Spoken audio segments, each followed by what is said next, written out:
ಕೂಡ ಕಷ್ಟ ಇದೆ. ಎರಡು ಮೆಸೇಜ್ ಅನ್ನ ನಾವು ಸಿದ್ಧತೆ ಮಾಡ್ಕೊಂಡು ಬರಬೇಕಂದ್ರೆ ನೀವ್ ಹೇಗೆ ಮನೆಯಲ್ಲಿ ಅಡುಗೆ ಮಾಡ್ತಿರಲ್ಲ ಹಾಗೆ ಇದು ಕೂಡ ಕಷ್ಟ. ಸುಮ್ಮನೆ ಏನೋ ವಾಕ್ಯ ಬಂದು ಹೇಳಲಿಕ್ಕಾಗಲ್ಲ. ಪ್ರತಿ ವಾರ ಬೇರೆ ಬೇರೆ ಅಡಿಗೆ ಮಾಡ್ಕೊಂಡು ಬರಬೇಕು ನಿಮಗಾಗಿ ಅಲ್ಲ. ಬಿರಿಯಾನಿ ಮಾಡ್ತೀರಿ, ಅದ್ ಬಿಟ್ರೆ ತಾರಿ ಮಾಡ್ತೀರಿ, ಅದ್ ಬಿಟ್ರೆ ಚಿಕನ್ ಸಾಂಬಾರ್ ಮಾಡ್ತೀರಿ, ಮಟನ್ ಗ್ರೇವಿ ಮಾಡ್ತೀರಿ. ಅಮ್ಮಮ್ಮ ಅಂದ್ರೆ ಇನ್ನು ಕೆಲವು ಕುಟುಂಬಗಳಲ್ಲಿ ಕಬಾಬ್ ಮಾಡ್ತೀರಿ, ಫಿಶ್ ಫ್ರೈ ಮಾಡ್ತೀರಿ. ಅಲ್ಲೆಲ್ಲೂಯ್ಯ. ಮತ್ತೇನ್ ಮಾಡ್ತೀರಿ? ಅಷ್ಟೇ, ಅದೇ ರಿಪೀಟ್ ಆಗ್ತದೆ. ಆದ್ರೆ ನಾವು ಹಾಗೆ ರಿಪೀಟ್ ಮಾಡ್ಲಿಕ್ಕೆ ಆಗಲ್ಲ. ಸಂದೇಶದ ಸಭೆಯಲ್ಲಿ ಅರ್ಥ ಆಗ್ತದ್ರಿ. ಒಂದು 6 ತಿಂಗಳಾಯ್ತು ಬಿಡು ಮತ್ತೆ ಅದೇ ಪ್ರಸಂಗ ಹೇಳುವ, ಮತ್ತೆ 5 ವಾರ ಆಯ್ತು ಬಿಡು ಮತ್ತೆ ಅದೇ ಪ್ರಸಂಗ ಹೇಳುವ ಅನ್ನಕ್ಕಾಗಲ್ಲ. ದೇವರ ವಾಕ್ಯವನ್ನ ಹೊಸ ಹೊಸ ಕೃಪೆಗಳಿಂದ ನಾವು ತೆಗೆದುಕೊಂಡು ಬರಬೇಕಂದ್ರೆ ಅದಕ್ಕೆ ಪ್ರಯಾಸ ಪಡಬೇಕು. ದೇವರ ಬಳಿಯಲ್ಲಿ ಕೂತ್ಕೊಳ್ಬೇಕು, ಪ್ರಾರ್ಥನೆ ಮಾಡಬೇಕು. ದೇವರ ಈ ವಚನದ ಅರ್ಥವನ್ನ ನನಗೆ ತಿಳಿಸಂತ ಕೇಳಬೇಕು. ಹಾಗೆ ಸಿದ್ಧತೆ ಮಾಡಿ ತನ್ನಂತ ಅಡಿಗೆ ನಿಮ್ಮ ಮುಂದೆ ಬರುತ್ತೆ. ಆ ಅಡಿಗೆಯನ್ನ ಅಟ್ಲೀಸ್ಟ್ ಹೇಗ್ ಮಾಡಾರ ಅಂತ ನೀವು ಕೇಳಲಿಲ್ಲ ಅಂದ್ರೂ ಪರವಾಗಿಲ್ಲ. ಆ ಮಾಡಿರೋ ಅಡಿಗೆಯನ್ನ ಟೇಸ್ಟ್ ಆದ್ರೂ ಮಾಡ್ಬೇಕಲ್ಲ, ರುಚಿಸ್ಬೇಕು. ಅದನ್ನ ಚೆನ್ನಾಗಿತ್ತಂದ್ರೆ ಏನ್ ಮಾಡ್ಬೇಕು? ಅದನ್ನ ನಾವು ತಿಂದು ಬಿಡಬೇಕು, ಅದನ್ನ ಜೀರ್ಣಿಸ್ಕೊಳ್ಬೇಕು. ಹಲ್ಲೆಲೂಯಾ. ಇಷ್ಟ ಆಗಿಲ್ಲ ಅಂದ್ರೆ ದೇವ್ರ ಸ್ತೋತ್ರ, ಅದನ್ನ ನಾವು ಪಕ್ಕದಲ್ಲಿ ಇಡಬೇಕು, ಚಿಂತೆ ಮಾಡಂಗಿಲ್ಲ. ಆದ್ರೆ ಈಗ ಚಾಯ್ ಮಾಡಿದ್ರು ಯಾರೋ ಒಬ್ರು ಸ್ವಲ್ಪ ಚಾಯ್ ಪತ್ತಿ ಜಾಸ್ತಿ ಆಗಿದ್ರೆ ಏನ್ ಮಾಡ್ತೀರಿ ನೀವು? ಅಲ್ಲ, ನಮ್ಮ ಮನೆಗೆ ಬಂದೀಯ ನೀನು, ನಾನ್ ಚಾಯ್ ಮಾಡ್ಕೊಡ್ತೀನಿ, ಚಾಯ್ ಪತ್ತಿ ಜಾಸ್ತಿ ಐತಿ, ಏನ್ ಮಾಡ್ತೀಯ? ಏನ್ ಮಾಡ್ತೀರಿ? ಮುಡಿತೀರಿ. ಆಮೇಲೆ ಮನೆಗೆ ಹೋಗಿದ್ಮೇಲೆ ಏನಂತೀರಿ? ಚಾಯ್ ಪತ್ತಿ ಸ್ವಲ್ಪ ಹೆಚ್ಚಿಗೆ ಹಾಕಿದ್ರೆ ಪಾಸ್ಟ್ ಅಂತಿರಲ್ಲ. ಹಂಗ ಅನ್ನೋದಕ್ಕಿಂತ ನಮ್ಮ ಮನೇಲಿ ನನಗೆ ಹೇಳ್ಬಿಡ್ರಿ, ಅರಸಪಾಸ್ಟ್ರೆ ಸ್ವಲ್ಪ ಚಾಯ್ ಪತ್ತಿ ಹೆಚ್ಚಿಗೆ ಆಗಿರುತ್ತೆ, ನೆಕ್ಸ್ಟ್ ಏನ್ ಮಾಡ್ತೇನೆ? ಚಾಯ್ ಪತ್ತಿ ಕಡಿಮೆ ಆಗ್ತಾನೆ. ಇಲ್ಲ ಅಂದ್ರೆ ಬಂದಾಗೆಲ್ಲ ಚಾಯ್ ಪತ್ತಿ ಹೆಚ್ಚಿಗೆ ಇರ್ತದೆ. ನೀವು ಸರ್ ಸೂಪರ್ ಇದ್ರಿ ಚಾಯ್ ಅಂತೇಳಿ ಹೋಗ್ಬಿಟ್ರೆ ನಾನ್ ಬರ್ದಿಟ್ಕೊಂಡ್ಬಿಡ್ತೀನಿ, ಓ ಚಾಯ್ಗೆ ಇದೇ ರೀತಿ ಸಕ್ಕರೆ, ಇದೇ ಚಾಯ್ ಪತ್ತಿ ಹಾಕ್ಬೇಕಂತ. ಸಂದೇಶ ಕೂಡ ಹಾಗೆ.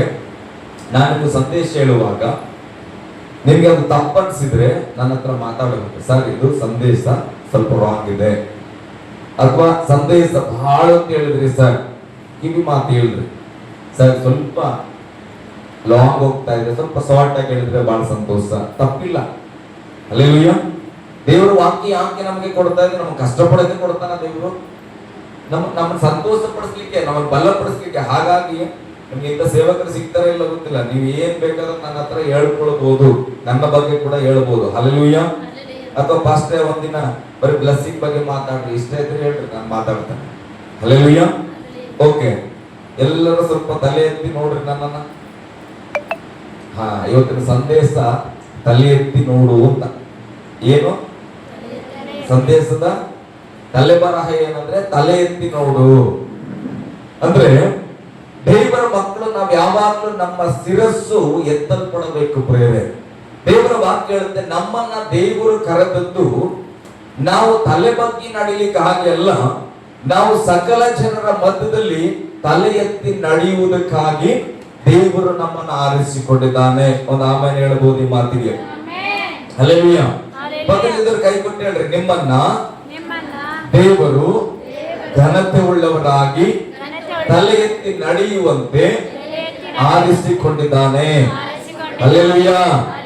ಹಾಗಾದ್ರೆ ನಮ್ಮ ತಲೆ ಯಾವಾಗಲೂ ಎತ್ತಲ್ಪಡಬೇಕು. ಪ್ರೇರೆ ನಾವು ಹಳೆ ಜೀವಿತದಲ್ಲಿ ಹೇಗಿದ್ದೋ ನಮಗ್ ಗೊತ್ತಿಲ್ಲ, ಆದ್ರೆ ಯೇಸು ನನ್ನನ್ನ ನಿಮ್ಮನ್ನ ಕರೆದಿರೋದು ನಾವು ತಗ್ಗಲ್ಪಟ್ಟವರಾಗಿದ್ದೆವು, ಹೀನತ್ವದಲ್ಲಿ ಇದ್ದೆವು, ಚಿಂತೆಯಲ್ಲಿದ್ದೆವು ಅಥವಾ ಅವಮಾನದಲ್ಲಿದ್ದೆವು. ದೇವರಿಗೆ ನಮ್ಮನ್ನ ಅಲ್ಲಿಂದ ಕರೆದು, ನಿನ್ನನ್ನು ನಾನು ನೀತಿವಂತನಾಗಿ ಮಾಡಿದ್ದೇನೆ, ನೀನ್ ದೇವರ ಮಗನು, ದೇವರ ಮಗಳು, ಈಗ ನೀನು ತಲೆ ಎತ್ತಿ ತಿರುಗಾಡು ಎಂಬುದಾಗಿ. ಹಲ್ಲೆಲೂಯಾ.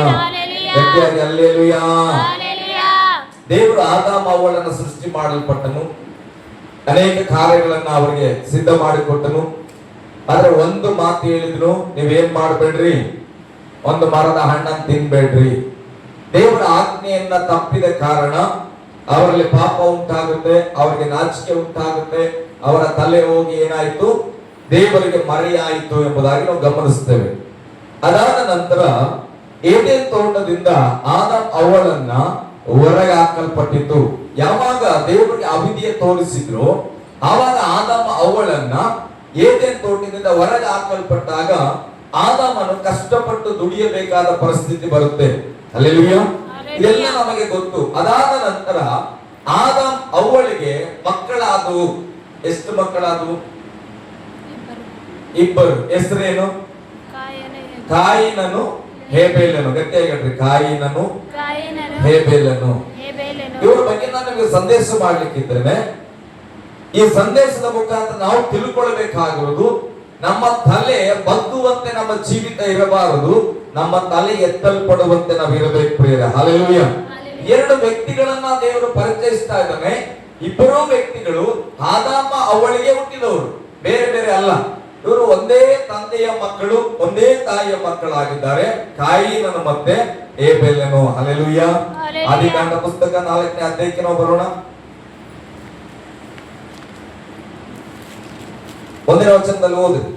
ಆ ಪುರುಷನು ತನ್ನ ಹೆಂಡತಿಯಾದ ಅವ್ವಳನ್ನು ಕೂಡಲು, ಅಂದ್ರೆ ಆದಾಮನು ತನ್ನ ಹೆಂಡತಿಯಾದ ಅವ್ವಳನ್ನು ಕೂಡಲು, ಆಕೆ ಗರ್ಭಿಣಿಯಾಗಿ ಕಾಯಿನನನ್ನು ಎದ್ದು, ಯೆಹೋವನ ಅನುಗ್ರಹದಿಂದ ಗಂಡು ಮಗುವನ್ನು ಪಡೆದಿದ್ದೇನೆ ಎಂದು ಹೇಳಿದಳು. ತರುವಾಯ ಅವನ ತಮ್ಮನಾದ ಹೇಬೇಲನನ್ನು ಹೆತ್ತಳು. ಹೇಬೇಲನು ಕುರಿ ಕಾಯುವವನಾದನು, ಕಾಯಿನನು ವ್ಯವಸಾಯ ಮಾಡುವವನಾದನು. ಎರಡು ಮಕ್ಕಳು ಹುಟ್ಟಿದ್ದಾರೆ. ಅದರಲ್ಲಿ ಕಾಯಿನನು ವ್ಯವಸಾಯ ಮಾಡುವ ವ್ಯಕ್ತಿ ಆದನು. ಎಂತ ವ್ಯಕ್ತಿ ಆದನು? ನನ್ನ ಜೊತೆ ಹೇಳಬೇಕಿಲ್ಲ ಅಂದ್ರೆ ಅರ್ಥ ಆಗಲ್ಲ ನಿಮಗೆ. ಕಾಯಿನನು ಏನ್ ಕೆಲಸ ಮಾಡ್ತಾನೆ? ವ್ಯವಸಾಯ, ಹೊಲದಲ್ಲಿ ಬೆಳೆಗಳನ್ನ ಬೆಳೆಯುವುದು. ಹೇಬೇಲನು ಏನ್ ಮಾಡ್ತಾನ? ಕುರಿ ಕಾಯುವಾತನು. ಇಬ್ಬರು ಒಂದೊಂದು ಕೆಲಸವನ್ನು ಆಯ್ಕೆ ಮಾಡಿಕೊಂಡಿದ್ದಾರೆ.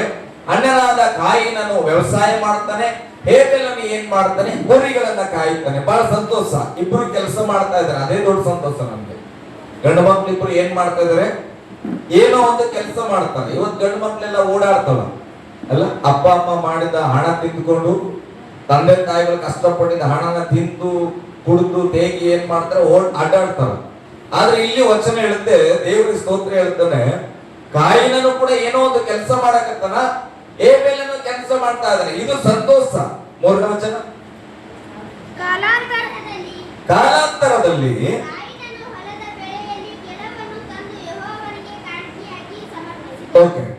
ಕಾಯಿನನ ಹೊಲದಲ್ಲಿ ಬೆಳೆ ಬೆಳೆಯಿತು ಪ್ರೇರೆ. ಆ ವ್ಯವಸಾಯ ಮಾಡುವವನು ವ್ಯವಸಾಯ ಬೆಳೆದನು. ಈಗ ಅದರಲ್ಲಿ ಬೆಳೆ ಬಂದದರಲ್ಲಿ ಕೆಲವು ಕಾಣಿಕೆಯನ್ನ ತಂದು ಯೆಹೋವನಿಗೆ ಸಮರ್ಪಿಸಿದನು. ಆಮೇಲೆ ಹೇಳಿದ್ರೆ ಅವನು ಹೊಲದಲ್ಲಿ ಬೆಳೆದಿರೋದನ್ನ ತಂದು ಏನ್ ಮಾಡಿದಾನೆ? ಕಾಣಿಕೆ ಕೊಟ್ಟನು. ಅದಾದ್ಮೇಲೆ ಬೈಬಲ್ ಹೇಳುತ್ತೆ, ಹೇಬೇಲನು ಹಾಗೆಯೇ ತನ್ನ ಹಿಂಡಿನಿಂದ ಚೊಚ್ಚಲ ಕುರಿಗಳನ್ನು ಕಾಣಿಕೆಯಾಗಿ ತಂದು ಅವುಗಳ ಕೊಬ್ಬನ್ನು ಹೋಮ ಮಾಡಿದನು ಎಂಬುದಾಗಿ ನಾವು ಗಮನಿಸುತ್ತೇವೆ. ಕಾಯಿನನು ಕಾಣಿಕೆ ಕೊಟ್ಟಿದ್ದಾನೆ, ಹೇಬೇಲನು ದೇವರಿಗೆ ಕಾಣಿಕೆ ಕೊಟ್ಟಿದ್ದಾನೆ. ಆದ್ರೆ ಸ್ವಲ್ಪ ವ್ಯತ್ಯಾಸ. ವ್ಯವಸಾಯ ಮಾಡಲ್ಪಟ್ಟಂತ ಕಾಯಿನನು ಸ್ವಲ್ಪವನ್ನ ತಂದು ದೇವರಿಗೆ ಕೊಟ್ಟಿದ್ದಾನೆ, ಆದ್ರೆ ಹೇಬೇಲನು ಚೊಚ್ಚಲ ಕುರಿಗಳನ್ನ, ಹಲ್ಲೆಲೂಯಾ, ಏನಂತ ಬರೀತದ್ರಿ ಇಲ್ಲಿ? ಕುರಿಯನ್ನ, ಅದನ್ನ ಕುರಿಗಳನ್ನ ಅಂತದ. ಕುರಿಗಳನ್ನು ಅಂದ್ರೆ ಅವನು ಸಾಕ್ತಾ ಇರುವ ಕುರಿಗಳಲ್ಲಿ ಎಷ್ಟು ಕುರಿಗಳು ಮೊದಲನೇ ಮರಿ ಹಾಕಿದೆಯಲ್ಲ, ಆ ಎಲ್ಲ ಚೊಚ್ಚಲ ಕುರಿಗಳನ್ನು ಅಂದ್ರೆ ಬಹುವಚನ. ಕುರಿಗಳನ್ನು ಅಂದ್ರೆ ಎಲ್ಲದನ್ನ ತಕ್ಕ ರೀತಿಯಲ್ಲಿ ಮೊದಲನೇ ಫಲವನ್ನ ತಂದು ದೇವರಿಗೆ ಯತ್ನ ಮಾಡಿದ್ದಾನೆ. ಆದ್ರೆ ಕಾಯಿನನು ಹಾಗೆ ಅಲ್ಲ, ಬೆಳೆದ ಬೆಳೆಯಲ್ಲಿ ಕೆಲವನ್ನ, ಹಲ್ಲೆಲೂಯಾ, ಕೆಲವನ್ನ ಅವನು ಎಷ್ಟು ಕೊಡಬೇಕಂತ ಅಷ್ಟನ್ನ ತಂದಿದ್ದಾನೆ. ಆದ್ರೆ ಹೇಬೇಲನು ಪ್ರತಿಯೊಂದರಲ್ಲಿ ಚೊಚ್ಚಲ ಕುರಿಮರಿಗಳನ್ನ ತಂದು ದೇವರಿಗೆ ಹೋಮ ಮಾಡಿದ್ದಾನೆ. ಬೈಬಲ್ ಹೇಳುತ್ತೆ, ಯೆಹೋವನು ಹೇಬೇಲನನ್ನು ಅವನ ಕಾಣಿಕೆಯನ್ನು ಮೆಚ್ಚಿ ಕಾಯಿನನನ್ನು ಅವನ ಕಾಣಿಕೆಯನ್ನ ಮೆಚ್ಚಲಿಲ್ಲ. ಹಲ್ಲೆಲೂಯಾ. ಇಬ್ರು ಕಾಣಿಕೆ ತಂದು ಕೊಟ್ಟಿದ್ದಾರೆ. ಕಾಯಿನನು ಕೊಟ್ಟನ, ಹೇಬೇಲನು ಕೊಟ್ಟನ. ಈಗ ದೇವರು ಕಾಯಿನನ ಕಾಣಿಕೆಯನ್ನ ಮೆಚ್ಚಿಕೊಂಡಿಲ್ಲ, ಹೇಬೇಲನ ಕಾಣಿಕೆಯನ್ನ ಮೆಚ್ಚಿಕೊಂಡನ. ಈಗ ಇದರಲ್ಲಿ ಮೆಚ್ಚಿಕೊಂಡಿದ್ದು ದೇವರು. ದೇವರು ತಿರಸ್ಕಾರ ಮಾಡಿದ್ದು ಕಾಯಿನನನ್ನ, ನಿನ್ನ ಕಾಣಿಕೆ ನನಗೆ ಇಷ್ಟ ಇಲ್ಲ ಅಂತ. ಹೇಬೇಲನ ಕಾಣಿಕೆ ನನಗೆ ಇಷ್ಟ ಅಂತ ಹೇಳಿದ್ದು ದೇವರು. ಇದರಲ್ಲಿ ಹೇಬೇಲನಿಗೆ ಏನಾದ್ರೂ ಸಂಬಂಧ ಇದೆಯಾ? ಹೇಬೇಲ್ ಏನಾದ್ರೂ ದೇವರಿಗೆ ಅರ್ಜಿ ಹಾಕಿದನ? ನಮ್ಮ ಅಣ್ಣನ ಕಾಣಿಕೆ ಮೆಚ್ಕೋಬೇಡಪ್ಪ, ನನ್ನನ್ನೇ ನೀನ್ ಮೆಚ್ಕೋಬೇಕು, ನನ್ನನ್ನೇ ನೀನು ಒಪ್ಕೊಳ್ಬೇಕು, ನನ್ನನ್ನೇ ಜೈ ಅಂತ ಹೇಳ್ಬೇಕಂತ ಹೇಳನ? ಇಲ್ಲ. ಆತನ ಯಥಾರ್ಥವಾಗಿ ಆತನ ಮಾಡೋ ಕೆಲಸ ಮಾಡಿದಾನೆ.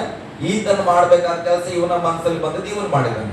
ಆದ್ರೆ ದೇವರೀಗ ಕಾಯಿನನ್ನ ಮೆಚ್ಚುತ್ತಾ ಇಲ್ಲ, ಹೇಬೇಲನನ್ನ ಮೆಚ್ಚಿದ್ದಾನೆ. ಹಲ್ಲೆಲೂಯ. ಹಾಗಾದ್ರೆ ದೇವರು ತಾರತಮ್ಯ ಮಾಡ್ತಾ ಇದ್ದಾನ? ದೇವರು ಮೋಸ ಮಾಡ್ತಾ ಇದ್ದಾನ? ಇಲ್ಲ. ದೇವರು ಏನ್ ನೋಡ್ತಾ ಇದ್ದಾನೆ? ಪರಿಪೂರ್ಣತೆಯನ್ನ ನೋಡ್ತಾ ಇದ್ದಾನೆ. ಯಾರು ಕ್ರಮವಾಗಿ ಮಾಡಿದ್ರೆ ಅವ್ರನ್ನ ಮೆಚ್ಚಿಕೊಂಡು, ಕ್ರಮ ತಪ್ಪಿದವರ ಮೇಲೆ ಸ್ವಲ್ಪ ಅದನ್ನು ಬೇಜಾರಾಗಿದ್ದಾನೆ, ಮೆಚ್ಚಿಕೊಂಡಿಲ್ಲ ಅಷ್ಟೇ. ವಚನ ಹೇಳುತ್ತೆ, ಚೆನ್ನಾಗಿ ಗಮನಿಸ್ರಿ, ಮುಂದೆ ಹೋದ್ರಿ. ಏನ್ ಮಾಡಿದನ್ರಿ? ದೇವ್ರು ನನ್ನ ಕಾಣಿಕೆ ಮೆಚ್ಚಿಕೊಳ್ಳಿಲ್ಲ ಅಂತ ಹೇಳಿ ಕಾಯಿನನ್ನು ಕೋಪ ಮಾಡ್ತಾ ಇದ್ದಾನೆ. ಭೂಮಿಯ ಮೇಲೆ ಮೊದಲ ಬಾರಿಗೆ ಮನುಷ್ಯನ ಜೀವಿತದಲ್ಲಿ ಕೋಪ ಬರ್ತಾ ಇದೆ. ಅಲ್ಲಿವರೆಗೆ ಕೋಪನೇ ಇಲ್ಲ. ಹಲ್ಲೆಲೂಯಾ. ಭೂಮಿ ಮೇಲೆ ಮನುಷ್ಯನ ಜೀವಿತದಲ್ಲಿ ಬಂದ ಕೆಲವು ಹೊಸದನ್ನ ನಾನು ನಿಮಗೆ ತಿಳಿಸ್ತೇನೆ. ಕೋಪ ಅನ್ನುವಂತ ಪದ ಮೊದಲು ಉತ್ಪತ್ತಿ ಆಗ್ತಾ ಇದೆ ಮನುಷ್ಯನ ಜೀವಿತದಲ್ಲಿ. ಮನುಷ್ಯನು ಫಸ್ಟ್ ಟೈಮ್ ಕೋಪ ಮಾಡ್ಕೊಳ್ತಾ ಇದ್ದಾನೆ. ಯಾರ ಮೇಲೆ? ದೇವರ ಮೇಲೂ ತಮ್ಮನ ಮೇಲೂ. ಹಲ್ಲೆಲೂಯಾ. ವಚನ ಹೇಳ್ತದೆ, ಆತನು ಏನ್ ಮಾಡಿದನಂತ? ಏನ್ ಮಾಡಿದ್ರಪ್ಪ? ಕೋಪಗೊಂಡನು. ಹೇಳ್ರಿ, ಯಾರಿಗೆ ಕೋಪ ಬರಲ್ಲ? ಇಲ್ಲಿ ಬರ್ತದಲ್ಲ, ಗಟ್ಟಿ ಕೋಪಗೊಂಡನು. ಆಮೇಲೆ ಇರ್ಲಿ ಮಗ, ಅವನು ಬಹು ಕೋಪಗೊಂಡನು. ಆ ಪದ ನನಗಿಷ್ಟ. ಎಷ್ಟು ಕೋಪಗೊಂಡನು? ಬಹಳ ಸಿಟ್ಟುಗೊಂಡನು. ಬೀದರ್ ಭಾಷೆ ಅಲ್ಲ, ಮಕ್ಕಳು ಸಿಟ್ಟು ಬಂತು ಅಲ್ಲ, ಇದು ಚೆನ್ನಾಗಲ್ಲ. ಮಕ್ಕಳು ಸಿಟ್ಟು ಬಂತು ಅವನಿಗೆ. ಬಹಳ ಕೋಪಗೊಂಡನು. ಅವನ ಮುಖವು ಏನಾಯಿತು? ಕಳೆಗೊಂದಿತ್ತು. ಅಂದ್ರೆ ಅರ್ಥ ಏನು? ನಮ್ಮ ಮನೇಲಿ ಹೇಳ್ತಾರೆ, ಚಿನ್ನ ಕೋಪ ಮಾಡ್ಕೋಬೇಡಪ್ಪ, ನಿಮ್ಗೆ ನೋಡಕ್ ಆಗಲ್ಲ. ಅರ್ಥ ಆಗ್ತದೆ? ನಾನು ಹೆಂಡತಿ ಹೇಳ್ತಾನೆ, ಸಿಟ್ಟು ಮಾಡ್ಕೊಂಡಾಗ ನೀನು ಹೆಂಗೋ ಸಾಮಾನ್ಯವಾಗಿ ನಗುವಾಗ ಸ್ವಲ್ಪ ನೋಡ್ಬೋದು, ಕೋಪ ಮಾಡ್ಕೊಂಡಾಗ ಏನಾಗಲ್ಲ, ನೋಡಕ್ಕಾಗಲ್ಲ. ಅಂದ್ರೆ ಮನುಷ್ಯನಿಗೆ ಕೋಪ ಬಂದಾಗ ಅವನ ಸೌಂದರ್ಯ ಕಳ್ಕೊಳ್ತಾನೆ. ಅರ್ಥ ಆಗ್ತದ್ರಿ? ಕೋಪ ಬಂದಾಗ ಅವ್ರ ಮುಖ ನೋಡೋಣ ಅನ್ಸ್ತದ, ಏಯಪ್ಪ ಇವ್ರು ಹಿಂಗಾರ ಅಂತ ಗೊತ್ತಿದ್ದಿಲ್ಲ ಅನ್ಸ್ತದ. ಅಲ್ಲ, ಅನ್ಸೋದಿಲ್ಲ. ಮದುವೆ ಮಾಡ್ಕೊಂಡಾಗ ನನ್ನ ಬಗ್ಗೆ ಬಹಳ ಒಳ್ಳೆ ಅಭಿಪ್ರಾಯ ಇತ್ತು ನಾನು ಹೇಳ್ತೀನಿ. ಜಗಳ ಮಾಡೋದು ನೋಡಿದ್ಮೇಲೆ ಅಪ್ಪ ಇದ್ರ ಮುಖ ಹಿಂಗ್ ಕಾಣಿಸ್ತದ ಅಂತ ಗೊತ್ತಿಲ್ಲ ಅನ್ನೋದು. ಹಲ್ಲೆಲೂಯಾ. ಉದಾಹರಣೆಗೆ ನಾನು ಹೆಂಡತಿನೇ ಹೇಳ್ತಾನೆ, ಬೇರೆಯವ್ರ ಬಗ್ಗೆ ನಂಗೆ ಗೊತ್ತಿರಲಿಲ್ಲ, ಅದಕ್ಕೆ ಹಲ್ಲೆಲೂಯಾ. ಹೆಚ್ಚಾಗಿ ಪ್ರೀತಿ ಮಾಡ್ತಾರ, ದೇವರಿಗೆ ಸ್ತೋತ್ರ. ಆದ್ರೆ ಈ ಕೋಪಗೊಂಡಾಗ ಬೈಬಲ್ ಕೂಡ ಹೇಳುತ್ತೆ, ಅವನ ಮುಖವು ಕಳೆಗುಂದಿತ್ತು. ಅಂದ್ರೆ ಕಳೆ ಅಂದ್ರೆ ಏನು? ಸೌಂದರ್ಯ. ಬ್ಲಾಕ್ ಇದ್ರು ಕೂಡ ಕಳೆಯದಂತೆ ಹುಡುಗಿ ಅಂತ ಅಲ್ಲ ಅಂತೇವಲ್ಲ, ಕಪ್ಪಿದ್ರು ಕೂಡ ಕಳೆಯದ ಮುಖ ಅಂತೇವೆ. ಅಂದ್ರೆ ಸುಂದರವಾಗಿದೆ, ಸೊಗಸಾಗಿದೆ, ಪರಿಪೂರ್ಣವಾಗಿದೆ ಅಂತ ಬೈಬಲ್ ಹೇಳ್ತದೆ. ಆ ಕಳೆ ಕಡಿಮೆ ಆಯ್ತು ಅಂತ. ಯಾಕೆ? ಕಾಯಿನನ ಹೃದಯದಲ್ಲಿ ಕೋಪ ಬರ್ತಾ ಇದೆ. ದೇವರು ಮನುಷ್ಯನ ಮೇಲೆ ಕೋಪವನ್ನು ಉಂಟು ಮಾಡಲಿಲ್ಲ. ದೇವರು ಪ್ರೀತಿಯ ಸ್ವರೂಪಿ, ಮನುಷ್ಯನನ್ನು ಉಂಟು ಮಾಡದ ತನ್ನ ಸ್ವರೂಪದಲ್ಲಿ ಉಂಟು ಮಾಡಿದ್ರು. ಹಾಗಾದ್ರೆ ಈಗ ಕಾಯಿನಲ್ಲಿ ದೇವರ ಸ್ವರೂಪ ಅಲ್ಲದೆ ಇರುವಂತದ್ದು ಸೈತಾನನ ಸ್ವರೂಪ ಬರ್ತಾ ಇದೆ. ಅದಕ್ಕೆ ಅವನ ಮುಖ ಸೌಂದರ್ಯವಾಗಿದ್ದ ಕಾಯಿನನ ಮುಖ ಈಗ ಕಳೆ ಕಳೆದುಕೊಳ್ತಾ ಇದೆ, ಕಳೆಗುಂದಿತ್ತು ಎಂಬುದಾಗಿ ಬರೆಯುತ್ತೆ. ಹಲ್ಲೆಲೂಯಾ. ಗಟ್ಟಿಯಾಗಿ ಹಲ್ಲೆಲೂಯಾ. ಕಾಯಿನನ್ನು ಸರಿಯಾಗಿ ಕಾಣಿಕೆ ಕೊಡಲಿಲ್ಲ, ಅದಕ್ಕೆ ದೇವರು ಮೆಚ್ಚಿಕೊಂಡಿಲ್ಲ. ಆದ್ರೆ ಈಗ ಇವನಿಗೆ ಕೋಪ ಬರ್ತಾ ಇದೆ. ಕೋಪ ಬಂದಾಗ ದೇವರು ಸುಮ್ಮನೆ ಬಿಟ್ಟನ. ಚೆನ್ನಾಗಿ ಗಮನಿಸ್ರಿ, ನಮ್ಮ ಜೀವಿತದಲ್ಲಿ ನಾವು ತಪ್ಪಿ ಹೋಗುವಾಗ, ಅದು ಪ್ರಾರ್ಥನೆ ವಿಷಯ ಆಗಿರ್ಬೋದು, ವಾಕ್ಯದ ವಿಷಯ ಆಗಿರ್ಬೋದು, ಜೀವನ ಆಗಿರ್ಬೋದು, ತಂದೆ ತಾಯಿಗಳ ಸಂಗಡ ಆಗಿರ್ಬೋದು, ಕಾಣಿಕೆ ಕೊಡೋ ವಿಚಾರ, ವಾಕ್ಯ ಹೇಳೋ ವಿಚಾರ, ಸೇವೆ ಮಾಡೋ ವಿಚಾರ, ಎನಿವನ್ ಪ್ರೇರಣೆ, ಯಾವುದರಲ್ಲಿ ನಾವು ತಪ್ಪಿ ಹೋಗಿದ್ರು ಕೂಡ ದೇವರು ನನ್ನ ಮಕ್ಕಳು ತಪ್ಪಿ ಹೋಗ್ಲಿ ಅಂತ ಬಿಟ್ಟು ಕೊಡಲ್ಲ. ದೇವರು ಏನಾದ್ರೂ ಹೇಳಿ ನಮ್ಮನ್ನ ಎಚ್ಚರಿಸಲಿಕ್ಕೆ ಪ್ರಯತ್ನಿಸ್ತಾನೆ. ಹಲ್ಲೆಲೂಯಾ. ಗಟ್ಟಿಯಾಗಿ ಹಲ್ಲೆಲೂಯಾ.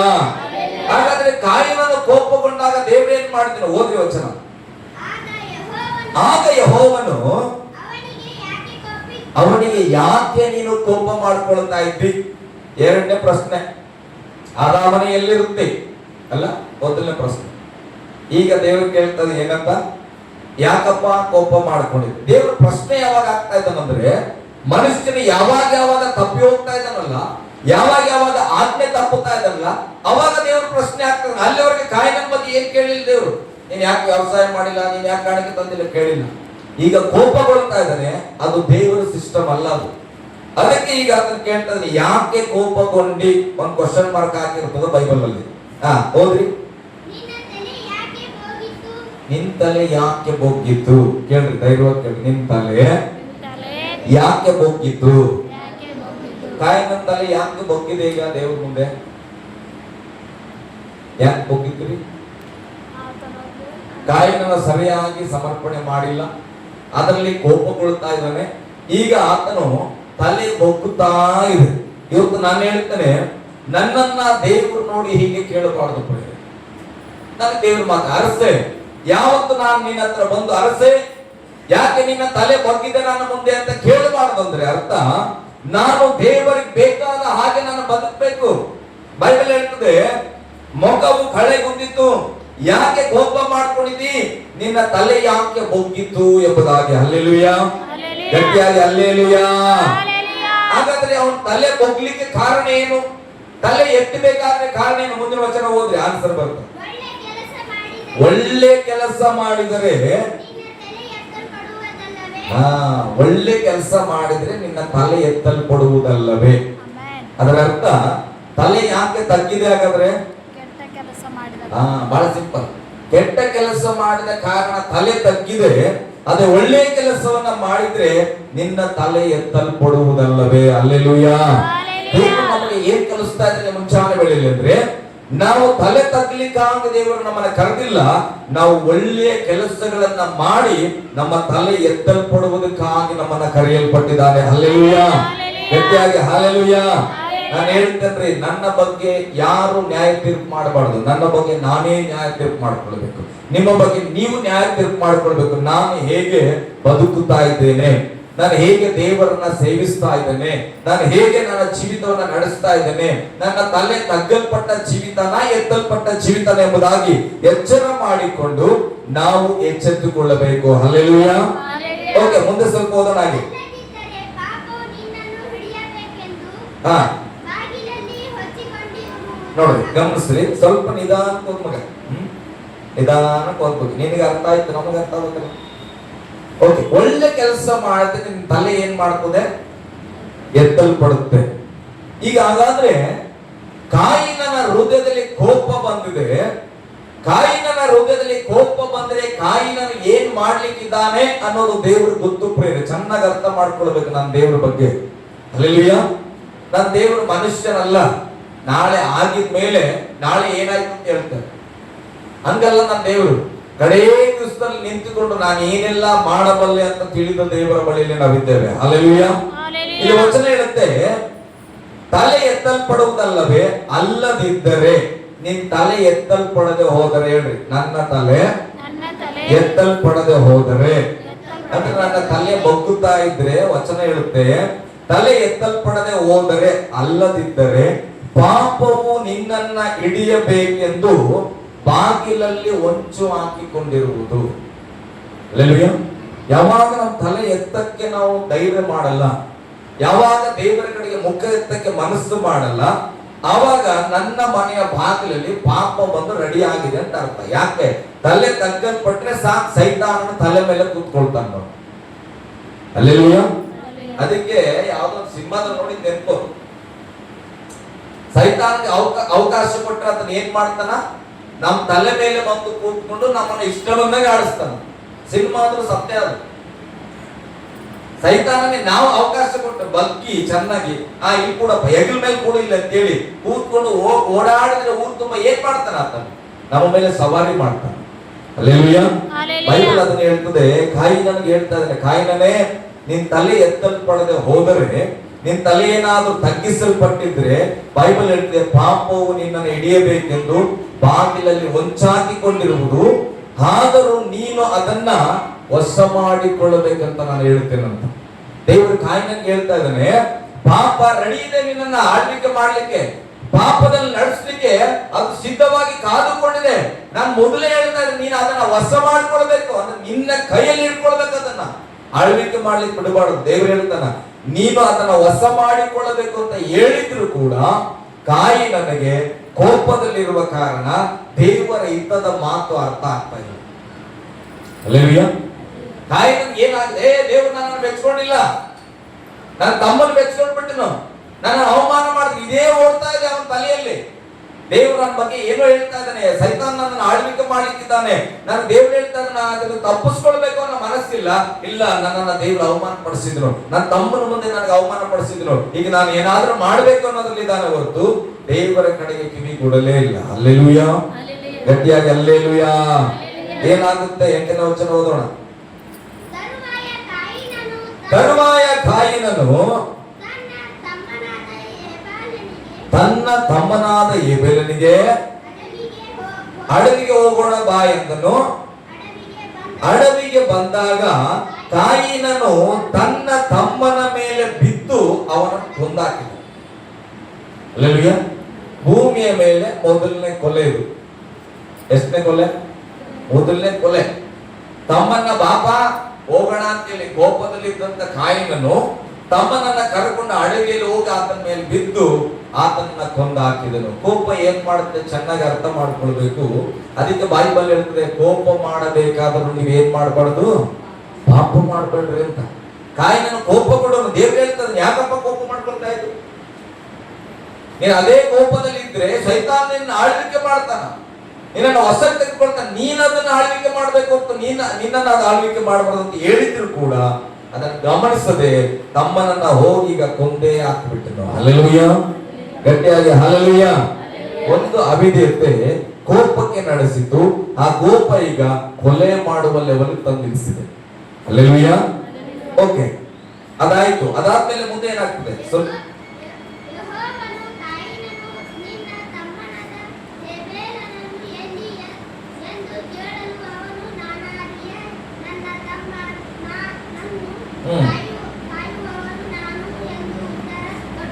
ಹಲ್ಲೆಲೂಯಾ.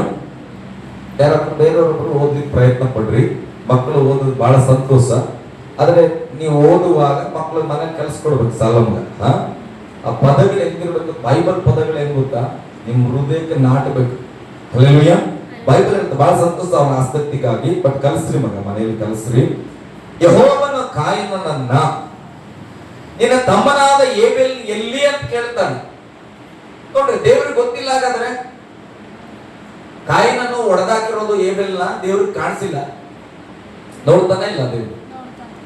ನಾವೇನ್ ಅನ್ಕೊಳ್ತೇವೆ, ದೇವ್ರು ನೋಡಿಲ್ಲ ಅಂತ.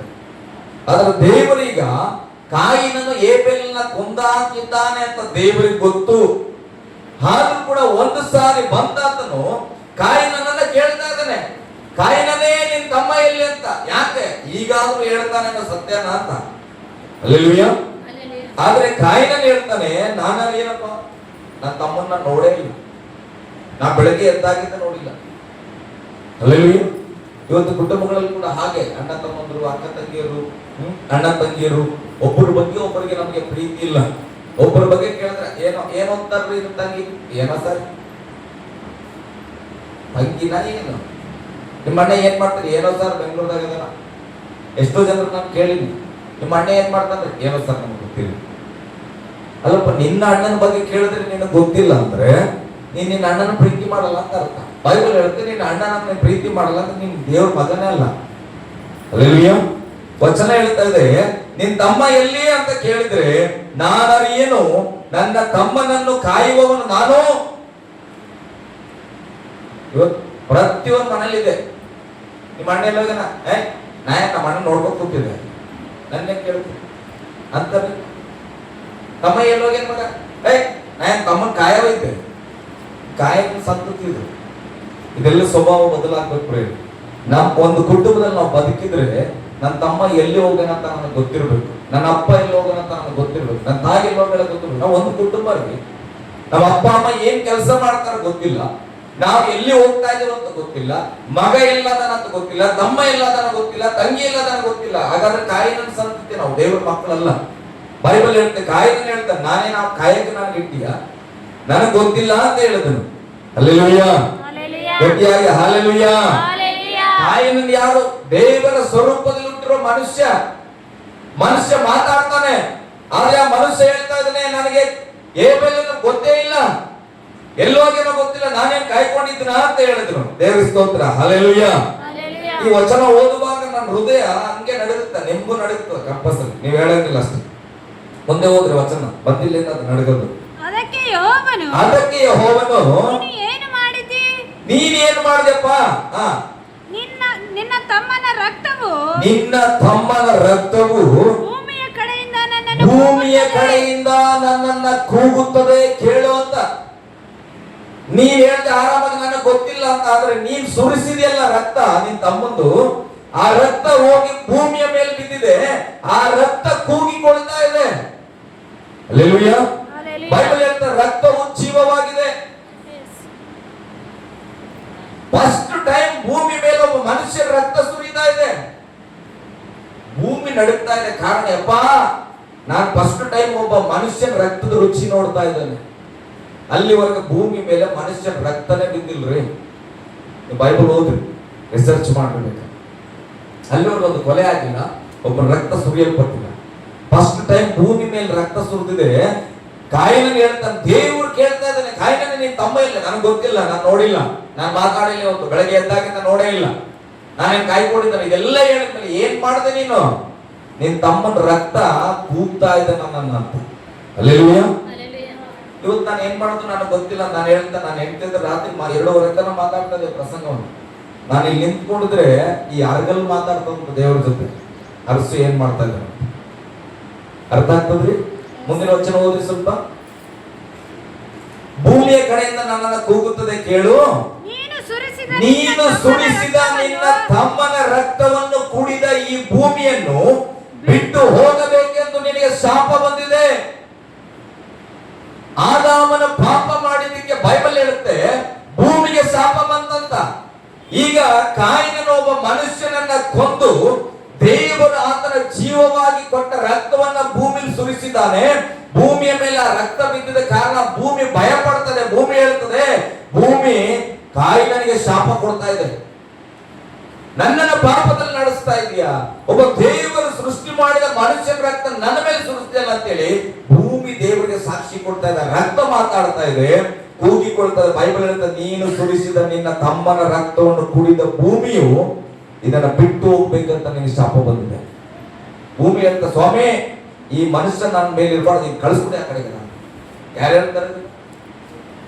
ಭೂಮಿ ಮಾತಾಡ್ತಾ ಇದೆ ದೇವ್ರ ಜೊತೆ. ಈ ಮಣ್ಣು ಹೇಳ್ತಾ ಇದಾರೆ ನನ್ನ ಮೇಲೆ ಅಂತ ಏಬೆಲ್ ರಕ್ತ ಸುರಿಸ್ಬಿಟ್ಟು ಈತ ನನ್ನ ಮೇಲೆ ನಿಂತ್ಕೊಳ್ಬಾರ್ದೈತ, ಈತ ಸ್ಥಳ ಬಿಟ್ಟು ಕಳಿಸ್ಬಿಡ್ಲಿ ಅಂತ. ಹಲ್ಲೆಲೂಯಾ. ಗಟ್ಟಿಯಾಗಿ ಹಲ್ಲೆಲೂಯಾ. ಭೂಮಿ ಮಾತಾಡೋದಂದ್ರೆ ಸಾಮಾನ್ಯ ಅನ್ಕೊಂಡ್ರ? ಭೂಮಿ ಮಾತಾಡುತ್ತಾ? ಭೂಮಿ ತಿರುಗ್ಬೇಕಂತ ದೇವರು ಹೇಳ, ತಿರುಗ್ತಾ ಇದೆ. ಹಲ್ಲೆಲೂಯಾ. ಬೈಬಲ್ ಸ್ಪಷ್ಟವಾಗಿ ಹೇಳುತ್ತೆ, ಅದಕ್ಕೆ ಕಲ್ಲು ಬಂಡೆಗಳು ನನ್ನನ್ನ ಕುರಿತಾಗಿ ಸಾಕ್ಷಿ ಹೇಳುತ್ತೆ. ಹಲ್ಲೆಲೂಯಾ. ದಾವೀದನು ಹೇಳ್ತಾನೆ, ಅಯ್ಯ ಸಮುದ್ರದ ಪಾತಾಳದಲ್ಲಿ ಹೋಗಿ ಕೂತ್ಕೊಂಡ್ರು ಕೂಡ ನಿನ್ ಕಣ್ಣುಗಳು ನನ್ನನ್ನ ನೋಡುತ್ತೆ. ನಿನಗೆ ಮರೆಯಾದ ಸ್ಥಳಗಳು ಯಾವುದಿದೆ? ಏಬೇಲನ್ನ ಅನ್ಕೊಂಡು, ಈ ಸಾರಿ ಕಾಯಿನ ಅನ್ಕೊಂಡನು, ಇರದೇ ಇಬ್ಬರೇ ಹೋಗಿವಿ, ಆ ದೇವಪ್ಪನ ಕತ್ತರಿಸಾಕಿವಿ. ನನ್ನ ಬಗ್ಗೆ ಯಾರು ಸಾಕ್ಷಿ ಹೇಳ್ತಾರ? ಯಾರು ನೋಡಿಲ್ಲ ಈ ಕೊಲೆಯನ್ನಂತ. ಆದ್ರೆ ಅಲ್ಲಿ ಭೂಮಿನೇ ಸಾಕ್ಷಿ ಕೊಡ್ತಾ ಇದೆ. ಆ ಸುರಿಯಲ್ಪಟ್ಟ ರಕ್ತ ಹೇಳ್ತಾ ಇದೆ, ನಾನು ಸತ್ತು ಹೋಗಿದ್ದೇನೆ. ಹಲ್ಲೆಲೂಯಾ. ಗಟ್ಟಿಯಾಗಿ ಹಲ್ಲೆಲೂಯಾ. ಇಲ್ಲಿರುವರು ಹಲ್ಲೆಲೂಯಾ. ಅವನು ಮಾಡಿದ ಪಾಪದ ನಿಮಿತ್ತ ಬೈಬಲ್ ಹೇಳ್ತದೆ, ಭೂಮಿಯು ಆತನಿಗೆ ಶಾಪ ಕೊಡ್ತದೆ. ಏನಂತ ಗೊತ್ತಾ? ಇನ್ನು ಮೇಲೆ ಇವನು ವ್ಯವಸಾಯ ಮಾಡೋ ವ್ಯಕ್ತಿ ಅಲ್ವಾ, ಇವನು ಏನೇ ಬೀಜಗಳನ್ನು ಬಿತ್ತರೂ ಅದು ಫಲಿಸಲ್ಲ ಅಂತ. ಹೋದ್ರಿ ಮುಂದೆ ಸ್ವಲ್ಪ.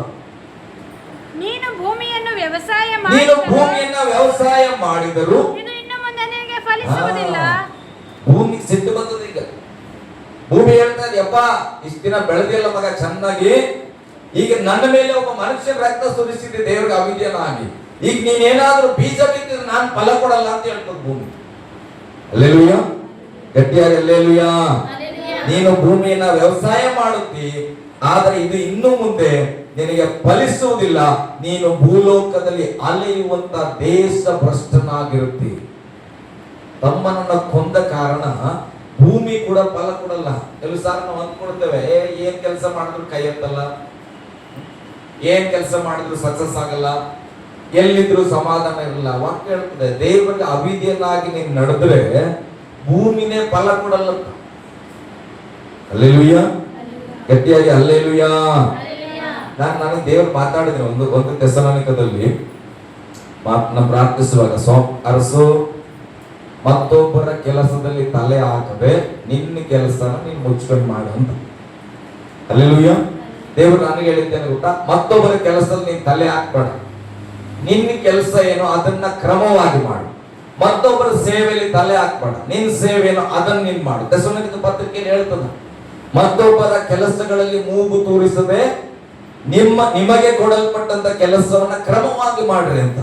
ಹಲ್ಲೆಲೂಯಾ. ಆದ್ರೆ ವಚನ ಹೇಳುತ್ತೆ, ಆತನ ಅವಿಧೇಯತೆ ಆದ ಕಾರಣ ಈಗ ವ್ಯವಸಾಯ ಬೆಳೆಯಲ್ಲ. ಏನಾಗ್ಬೇಕು ಮುಂದೆ ಹೋದ್ರಿ, ಸ್ವಲ್ಪ ಬೇಗ ಹೋಗೋಣ. ಕಾಯಿನನು ಯೆಹೋವನಿಗೆ ಕಾಯಿನನಿಗೆ ಪಶ್ಚಾತ್ತಾಪ ಪಡಕತ್ತಾನ. ಕಾಯಿನನು ಯೆಹೋವನಿಗೆ, ನನ್ನ ಅಪರಾಧದ ಫಲ ತಾಳ ಕೂಡದಷ್ಟಾಗಿದೆ.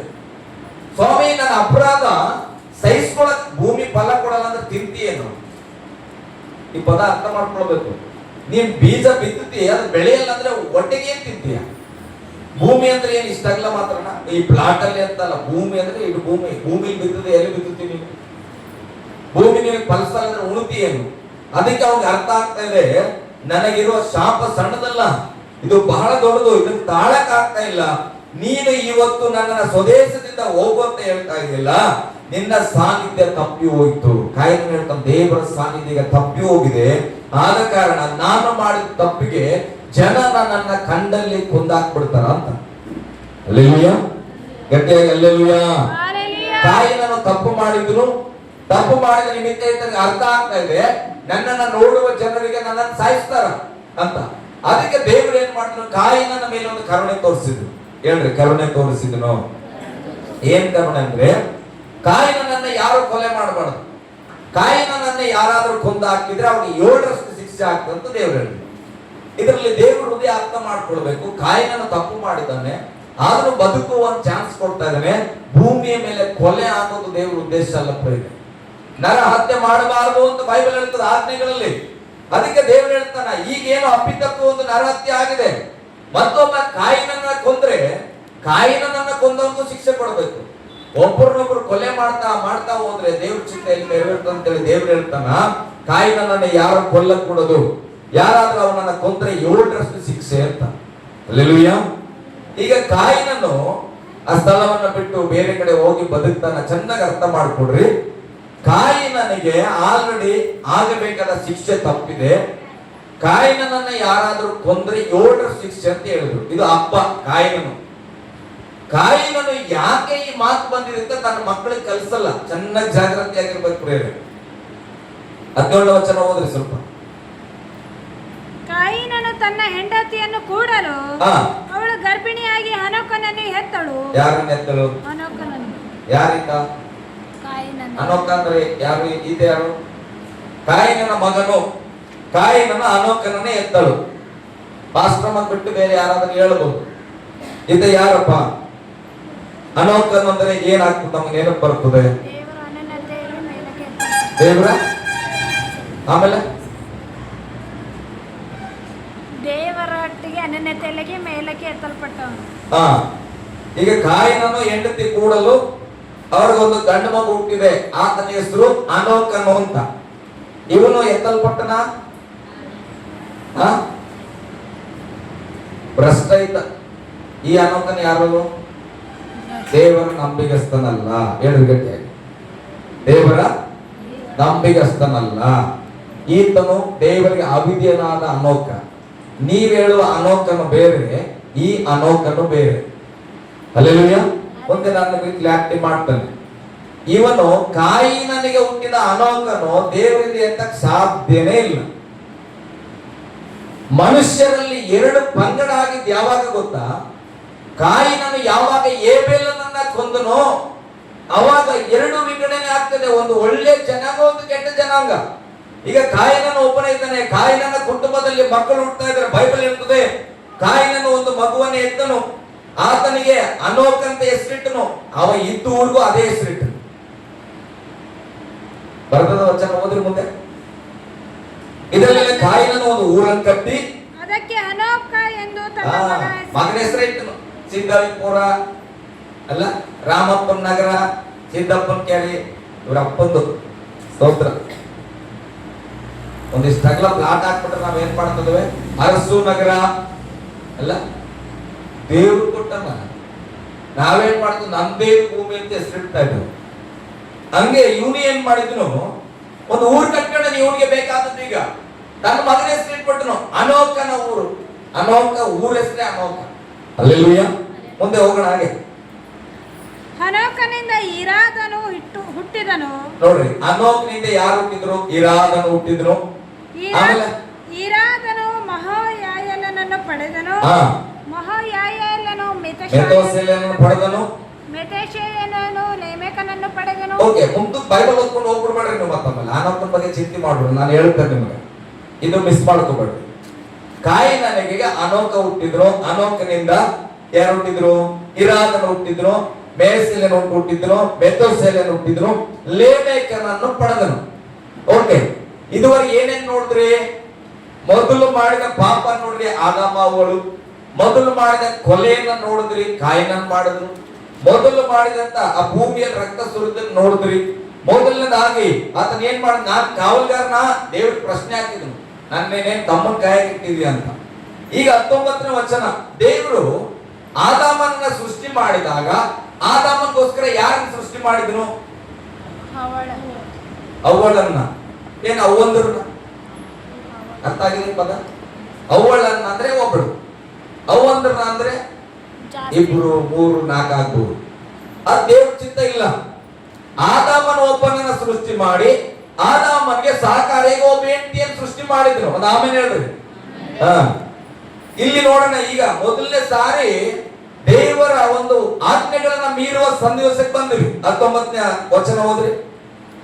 ಲೇಮೆಕನು ಆದ ಚಿಲ್ಲ ಎಂಬ ಇಬ್ಬರು ಹೆಂಡರನ್ನು ಮಾಡಿಕೊಂಡರು. ಲೇಮೆಕನು ಅನ್ನೋದು ಹುಡುಗನ ಹೆಸರು, ಮೆತೂಸೆಲನ ಮಗನ ಹೆಸರು. ಆ ಲೇಮೆಕನು ಆದ ಅನ್ನೋ ಒಬ್ಬ ಹುಡುಗಿ, ಚಿಲ್ಲ ಅನ್ನತಕ್ಕಂತ ಒಬ್ಬ ಹುಡುಗಿ, ಇಬ್ಬರು ಮದುವೆ ಮಾಡ್ಕೊಂಡ್ರು. ಮೊದಲನೇ 2ನೇ ಮದುವೆ ಯಾರು ಮಾಡ್ಕೊಂಡ್ರಿ?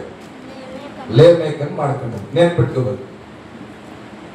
ಅನೋಕನ ಸಂತತಿಯಲ್ಲಿ ಹುಟ್ಟಿದವರು ಇವರು. ನಮ್ಮ ಅನೋಕ ಬೇರೆ, ಅವ್ರಿಗೆ ಇನ್ನ ನಾವು ಹೋಗೇ ಇಲ್ಲ. ಹಲ್ಲೆಲೂಯಾ. ಓಕೆ, ಇವನು ಇಬ್ಬರು ಹೆಂಡತಿಯರನ್ನ ಮಾಡ್ಕೊಂಡು ದೇವರ ಸ್ತೋತ್ರ. ಅಪ್ಪನಿಗಿಂತ ದುಪ್ಪಟ್ಟಿಗಿಂತ.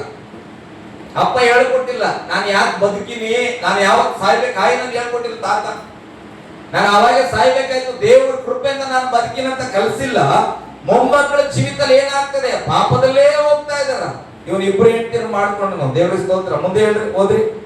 ಆದಾಳು ಯಾಬೇಲನನ್ನು ಹೆತ್ತಳು. ಓಕೆ, ಅವನೊಂದ ಸಂತತಿ ಆಗ್ತದ. ದೇವರ ಸ್ತೋತ್ರ. ಹೋಗ್ಲಿ ಬಿಡ್ರಿ, ಅವ್ರ ಕುಟುಂಬದ ಬಗ್ಗೆ ನಮ್ಗೆ ಹೆಚ್ಚಾಗಿ ಬೇಡ. 23ನೇ ವಚನ ಓದ್ರಿ. ಲೇಮೆಕನು ತನ್ನ ಹೆಂಡತಿಯರಿಗೆ ಹೀಗಂದನು. ನೋಡ್ರಿ, ಒಂದಿನ ಲೇಮೆಕನು ಹೆಂಡತಿಯರನ್ನ ಕೂಡಿಸ್ಕೊಂಡು ಮಾತಾಡಕತ್ತಾನ ಖುಷಿಯಾಗಿ. ಲೇಮೆಕನು ತನ್ನ ಹೆಂಡತಿಯರಿಗೆ ಹೀಗೆಂದನು. ಆದ ಚಿಲ್ಲ ನನ್ನ ಮಾತಿಗೆ ಇಬ್ರು ಹೆಂಡತಿ ಹೆಸರು ಆದ, ಚಿಲ್ಲ. ಇಬ್ರು ನನ್ನ ಕಡೆ ಕಿವಿ ಕೊಡ್ರಿ. ಹಲ್ಲೆಲೂಯಾ. ಇಲ್ಲಿರೋರೆಲ್ಲ ಪಾಸ್ಟರ್ ಮಾತಿಗೆ ಕಿವಿ ಕೊಡ್ರಿ. ಹಲ್ಲೆಲೂಯಾ. ಲೇಮೆಕನು ಇಬ್ಬರ ಹೆಂಡತಿಯರನ್ನ ಕೂಡಿಸ್ಕೊಂಡು ಈಗ ಹೇಳ್ತಾ, ನನ್ನ ಮಾತು ಕೇಳ್ರಿ ಸ್ವಲ್ಪ, ನನ್ ಘನಕಾರ್ಯ ಮಾಡಿ ಬಂದಿನಿ, ನಾನು ಹೆಮ್ಮೆಯಿಂದ ಹೇಳ್ಕೊತಾ ಇದ್ದಾನೆ ಹೆಂಡತಿಯರ ಹತ್ರ. ಏನನ್ನ ಹೇಳ್ತಾ ಇದ್ದಾನೆ? ನನ್ನ ಮಾತಿಗೆ ಕಿವಿ ಕೊಡ್ರಿ ಲೇಮೆಕನ ಹೆಂಡತಿಯರೇ. ಅವನ ಹೆಂಡತಿಯರ ಬಗ್ಗೆ ಆತನ ಮೈಕಲ್ ಸಾರದಂಗ ಹೇಳ್ತದ. ಲೇಮೆಕನ ಹೆಂಡತಿಯರೇ, ನಾನು ಹೇಳುವುದನ್ನ ಕೇಳಿರಿ. ನನಗೆ ಗಾಯ ಮಾಡಿದ ಒಬ್ಬ ಮನುಷ್ಯನನ್ನ ನಾನು ಕೊಂದೆನು. ಕಾಯಿನನ ಮೊಮ್ಮಗ ಏನ್ ಮಾಡ್ತಾ ಇದ್ದಾನ? ನಾನೇನ್ ನಮ್ಮ ತಾತನಿಗೆ ಕಮ್ಮಿನ? ನನ್ನ ಒಬ್ಬ ಯಾರೋ ಏನ್ ಮಾಡ್ಯಾನ? ನನಗೆ ಸ್ವಲ್ಪ ಗಾಯ ಮಾಡ್ಯಾನ. ನಾನು ಏನ್ ಮಾಡಿನ? ಅವನ್ನ ಕೊಂದಾಕಿದ್ದೇನೆ. ಹಲ್ಲೆಲೂಯಾ. ಗಟ್ಟಿಯಾಗಿ ಹಲ್ಲೆಲೂಯಾ, ಹಲ್ಲೆಲೂಯಾ. ವಾಕ್ಯಗಳು ಸರಿಯಾಗಿ ಗೊತ್ತಿಲ್ಲ ಅಂದ್ರೆ ನಮ್ಮ ಮಕ್ಕಳನ್ನ ನಾವೇ ತಪ್ಪು ಮಾರ್ಗದಲ್ಲಿ ನಡೆಸಬೇಕಾಗ್ತದೆ. ಇವನ್ ಏನ್ ಅಡ್ವಾಂಟೇಜ್ ಮಾಡ್ಕೊಂಡು ನೋಡ್ರಿ, ಓದ್ರಿ ಮುಂದೆ. ಕಾಯಿನನನ್ನು ಕೊಂದವನಿಗೆ ನನಗೆ ಗಾಯ ಮಾಡಿದ ಒಬ್ಬ ಮನುಷ್ಯನನ್ನು ಕೊಂದೆನು. ನನ್ನನ್ನು ಹೊಡೆದ ಒಬ್ಬ ಪ್ರಾಯಸ್ಥನನ್ನು ಹತ ಮಾಡಿದೆನು. ನನ್ನನ್ನು ಹೊಡೆದಿರೋ ಒಬ್ಬ ಯವರಸ್ಥನನ್ನು ಕೂಡ ನಾನು ಏನ್ ಮಾಡಿ ಸಾಯಿಸ್ತೀನಿ ಅಂತ. ಒಬ್ಬನ್ ಕೊಂದಾಕಿನಿ, ಒಬ್ಬನ ಹತ ಮಾಡಿನಿ. 2 ಮಾಡ್ರಿ. ಈಗ ಲೇಮೆಕನು ಇಬ್ರು ಹೆಂಡತಿ ಮಾಡ್ಕೊಂಡ. ನಮ್ಮ ಅಪ್ಪ ಒಬ್ರು ಹೆಂಡತಿ 1 ಕೊಲೆ ಮಾಡಿದ್ವಿ. ನನಗೆ ಇಬ್ರು ಹೆಂಡತಿ ಇರೋದಾಗ ನಾನು 2 ಕೊಲೆ ಮಾಡಿದೆ ಅಂದಂಗ. ಹಲ್ಲೆಲೂಯಾ. ಓಕೆ, ಮುಂದೆ. ಕಾಯಿನನನ್ನು ಕೊಂದವನಿಗೆ 7ರಷ್ಟು ಪ್ರತಿದಂಡನೆ ಬರುವುದಾದರೆ, ನಮ್ಮ ತಾತ ಇದ್ನಲ್ಲ ಕಾಯಿನನು, ದೇವ್ರು ಏನಂತ ಹೇಳಿದ್ರು? ಕಾಯಿನನ್ನ ಯಾರಾದ್ರೂ ಕೊಂದ್ರೆ ಅವ್ರಿಗೆ 7ರ ಶಿಕ್ಷೆ ಬರ್ಬೇಕಂತ ಹೇಳಿದ್ರು. ಹಾಗಾದ್ರೆ ಆತನ ಹೇಳ್ತಾನೆ, ಲೇಮೆಕನನ್ನ ಯಾರಾದ್ರೂ ಹೊಡೆದ್ರೆ 777ರಷ್ಟು ಅವ್ರಿಗೆ ಶಿಕ್ಷೆ ಬರ್ತದ. ನೋಡ್ರಿ, ಹೆಂಗದ ಇದಕ್ಕೆ ಅಡ್ವಾಂಟೇಜ್ ಹೆಂಗಾಗ್ತದೆ ನೋಡಿ. ಕಾಯಿನನ್ನು ಒಂದು ಕೊಲೆ ಮಾಡಿದಾಗ ಕಾಯಿನನ್ನ ಯಾರಾದ್ರೂ ಹೊಡೆದ್ರೆ 7ರ ಶಿಕ್ಷೆ ಕೊಡ್ತೇನೆ ದೇವ್ರು ಹೇಳಿದ್ರು. ಈಗ ನಾನು 2 ಕೊಲೆ ಮಾಡಿ ಬಂದೇನೆ, ನನ್ನನ್ನು ಯಾರು ಹೊಡೆಯಕ್ ಬಂದ್ರೆ 7/77 ಆಗ್ತದಲ್ಲ ಅವ್ರ ಶಿಕ್ಷೆ, ಅಂದ್ರೆ ನಾನು ಯಾರು ಹೊಡೆಯಕ್ ಬರಲ್ಲ ಅಂತ. ನೋಡ್ರಿ ಹೆಂಗದ ಯೋಚನೆಗಳು ಮಕ್ಕಳು. ಅಲ್ಲೆಲ್ಲೂಯ್ಯ.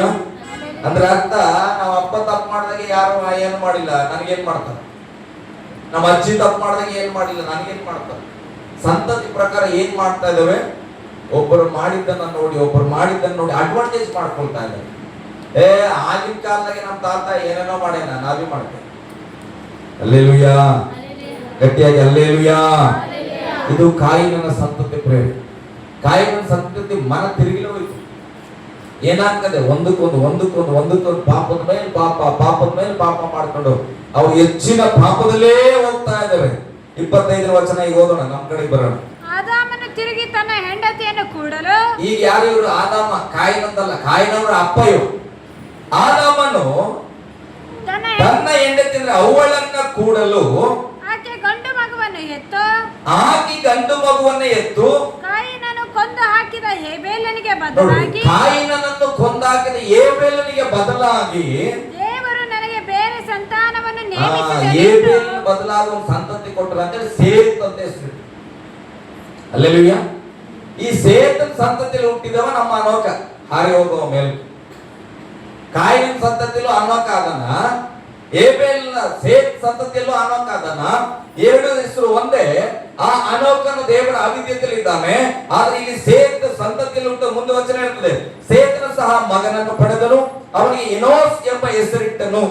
ಯಾವಾಗ ಸೇತ್ ಏಬೇಲಿನ ಬದಲಿಗೆ ಒಬ್ಬ ವ್ಯಕ್ತಿ ಹುಟ್ಟು, ಆ ವ್ಯಕ್ತಿ ಸೇತನು ಒಬ್ಬ ಮಗನನ್ನ ಪಡೆದಾಗ ಎನೋಸ್ ಅಂತ ಹೆಸರಿಟ್ಟು ಆ ಕಾಲದಲ್ಲಿ ಯೆಹೋವ ಎಂಬ ಹೆಸರನ್ನು ಹೇಳಿಕೊಂಡು ಆರಾಧನೆ ಮಾಡುವುದಕ್ಕೆ ಪ್ರಾರಂಭವಾಯಿತು. ಅಲ್ಲಿವರೆಗೆ ಯೆಹೋವನ ಹೆಸರಲ್ಲಿ ಆರಾಧನೆ ಇಲ್ಲ.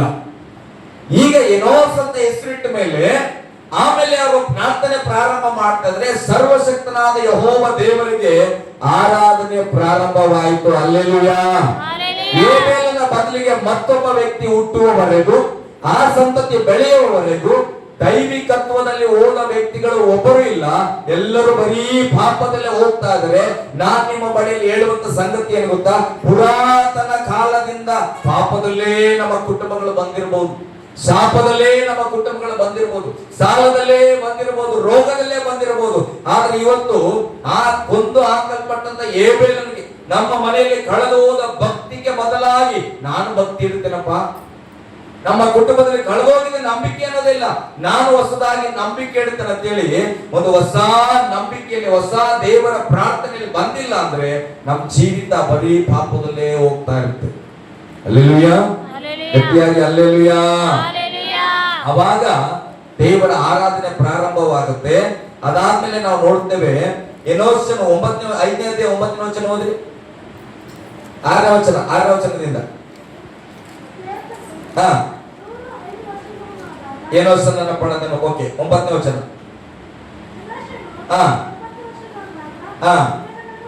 ಸ್ತೋತ್ರ. ಆಮೇಲೆ 12ನೇ ವಚನ. ಜೋರ ಗೊತ್ತಕ್ಕೆ ನಮ್ಮತ್ತ ಉಸಿರದ ಇಲ್ಲ. 15ನೇದು. 18.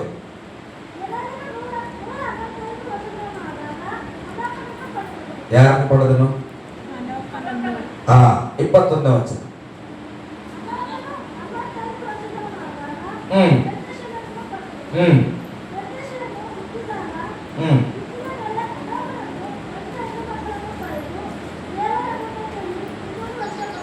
ಹಲ್ಲೆಲೂಯ. ಈ ಅನೋಕನು ದೇವರ ಅನ್ಯೋನ್ಯತೆಯಲ್ಲಿ 365 ವರ್ಷ ಬದುಕಿದ್ರು ಅಲ್ಲ.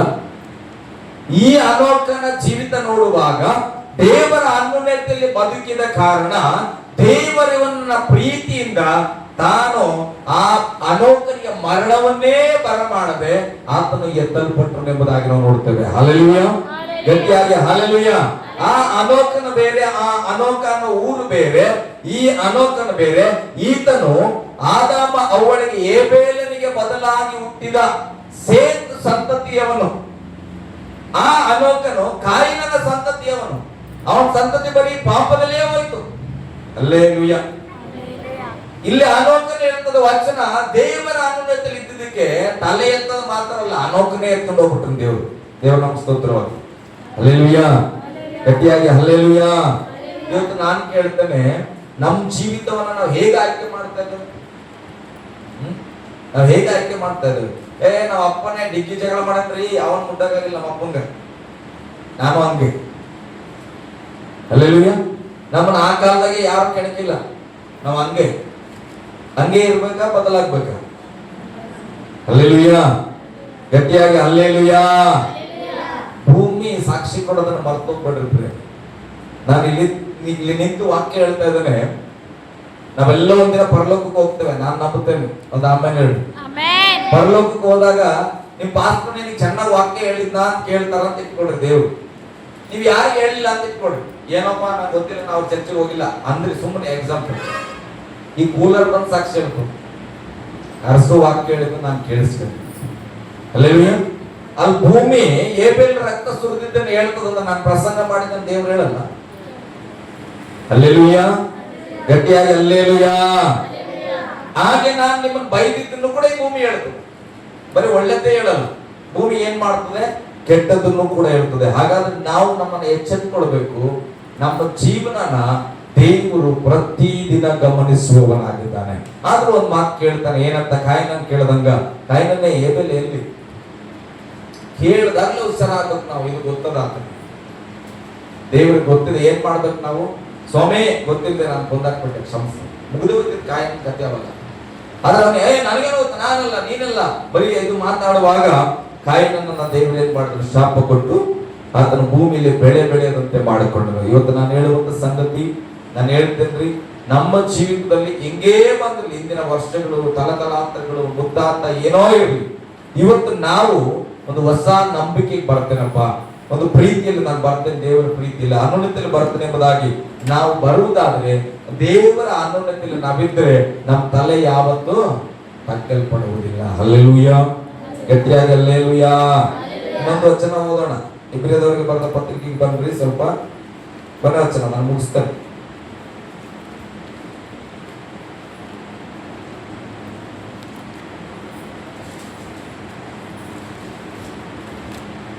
ಹನ್ನೊಂದು 5-6 ಹೋದ್ರಿ.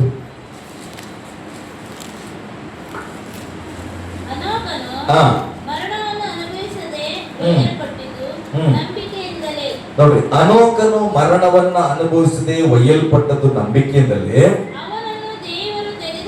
ಅವನನ್ನು ದೇವರು ತೆಗೆದುಕೊಂಡು ಹೋದುದರಿಂದ ಅವನು ಯಾರಿಗೂ ಸಿಕ್ಕಲಿಲ್ಲ. ಅವನು ಒಯ್ಯಲ್ಪಡುವುದಕ್ಕಿಂತ ಮೊದಲು ಸ್ತೋತ್ರ. ಹಲ್ಲೆಲೂಯ. ಯಾವತ್ತೋ ಒಂದಿನ ನಾವು ಸತ್ತು ಹೋಗುತ್ತೇವೆ, ಇದು ಸತ್ಯ. ಆದ್ರೆ ನಾವು ಸತ್ತು ಹೋದ ಮೇಲೆ ನಾವು ಹೇಗಿದ್ವಿ ಅನ್ನೋ ಸಾಕ್ಷಿಯನ್ನ ಇಲ್ಲಿ ಬಿಟ್ಟು ಹೋಗ್ಬೇಕು. ಅನೋಕನು ಬರೀ 365 ವರ್ಷ, ಪಾಪ ಮಾಡಿದವರು 900ಕ್ಕಿಂತ ಹೆಚ್ಚು ಬದುಕ್ಯಾವ. ಬೈಬಲ್ ಓದ್ತೇವಲ್ಲ, ಎಷ್ಟು? 930, 915, 777 ಹಿಂಗೆಲ್ಲ ಬದುಕ್ಯಾರ. ಆದ್ರೆ ಇಲ್ಲಿ ಅನ್ನುನೆತ್ತಿನ ಬದುಕಿದ ವ್ಯಕ್ತಿ ಜಲ್ದಿ ಸಾಯಕತ್ತಾನ. ಸತ್ತನ ಅನೋಕನ ಇಲ್ಲ. ಪಾಸ್ಟರ್ ಸತ್ತಿಲ್ಲ, ಏನ್ ಬೇಕು? ಹಲ್ಲೆಲೂಯ. ನಮ್ಮ ಪಾಸ್ಟರ್ ಏನ್ ಹೇಳಿದ್ರು ಕರೆಕ್ಟ್ ಆಗಿರ್ತದ, ತಪ್ಪು. ಅನೋಕನ ಸತ್ತಿಲ್ಲ. ಅನೋಕನನ್ನ ದೇವರು ಏನ್ ಮಾಡ್ತಿದ್ದಾರೆ? 365 ವರ್ಷಕ್ಕೆ ತಾನು ಎತ್ತುಕೊಂಡು ಹೋಗ್ತಾ ಇದ್ದಾನೆ. ಬೈಬಲ್ ಹೇಳ್ತಾ ಇದೆ, ಆತನು ಒಯ್ಯಲ್ಪಡುವುದಕ್ಕಿಂತ ಮೊದಲು ದೇವರಿಗೆ ಮೆಚ್ಚುಗೆಯಾಗಿದ್ದನು ಅಂತ ಈ ಲೋಕದಲ್ಲಿ ಸಾಕ್ಷಿ ಇದೆ. ಎಷ್ಟೋ ಸಾವಿರ ವರ್ಷಗಳಿಂದ ನಡೆದದ್ದು ಇವತ್ತು ನಾವು ಸಾಕ್ಷಿ ಹೇಳ್ತಾ ಇದ್ದೇವೆ. ಅನೋಕನ ದೇವರೊಟ್ಟಿಗೆ ಅನುನಯದಲ್ಲಿದ್ದನು, ಅನೋಕನ ದೇವರೊಟ್ಟಿಗೆ ಅನುನಯದಲ್ಲಿದ್ದನು. ನೋಡ್ರಿ, ಅನೋಕನ ಯಾವ ತಲೆಮಾರ ಆಯ್ತು. ಇವತ್ತು ನಾನು ನಿಂತು ಸಾಕ್ಷಿ ಹೇಳ್ತಾ ಇದ್ದೆ. ನಾನು ಹೇಳ್ತೇನೆ, ನಮ್ಮನ್ನು ಒಂದು ದಿನ ದೇವರೇನಾದ್ರೂ ಈ ಲೋಕದಿಂದ ಎತ್ಕೊಂಡ್ಬಿಟ್ರೆ ನಮ್ಮ ಬಗ್ಗೆ ಏನ್ ಸಾಕ್ಷಿ ಇದೆ ಭೂಮಿಯಲ್ಲಿ? ಭೂಮಿ ಹೇಳೋದಿಲ್ಲ, ಮನುಷ್ಯರು ಏನ್ ಹೇಳ್ತಾರೆ? ಭೂಮಿ ಮಾತಾಡಲ್ಲ, ದೇವರ ಹತ್ರ ಮಾತಾಡ್ತಾರೆ. ಆದ್ರೆ ಜನ ಮಾತಾಡ್ತಾರಪ್ಪ, ನಮ್ಮ ಸಭೆಯವರು ಮಾತಾಡ್ತೀನಿ, ನಮ್ಮ ಸುತ್ತಮುತ್ತ ಇರೋ ಜನ ಮಾತಾಡುತ್ತೆ.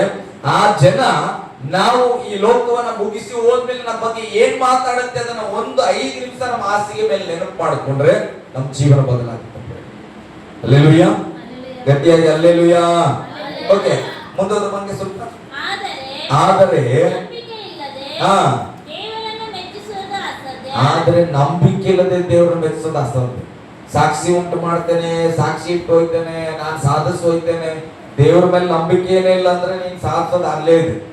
ಬೈಬಲ್ ಹೇಳ್ತದೆ, ನಂಬಿಕೆ ಇಲ್ಲದೆ ದೇವರನ್ನ ಮೆಚ್ಚಿಸುವುದು ಅಸಾಧ್ಯ.